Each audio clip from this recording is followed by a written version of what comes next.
mı bırak? Açayım. Evet. Bak ellerinde eldiven yok. Oradan da alabilirlerdi o gecesi. Beni bekle.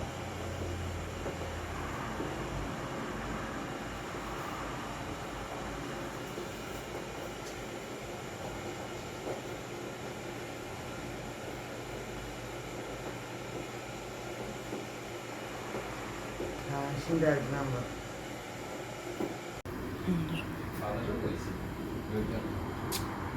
Ya maske olduğu için artık kimse kimseyi tanımıyor ki.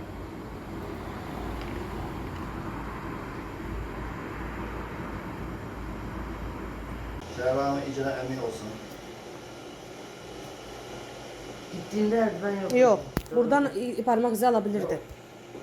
Nerede? Kapıda. He. Kapıya karşı ne kadar 100 defa bir şey bitecek o gün kapıda şey yazıldı. Ya. Hmm. Kapıyı kaç defa silmiş bir de yol var. Kaç defa karşı yeri bulmuş. Siz gelirken giderken bulmuşsunuz. Hiç göstermiyor kendisini. Ama tam geri kalkılacak ettiler ya. Ama hani ne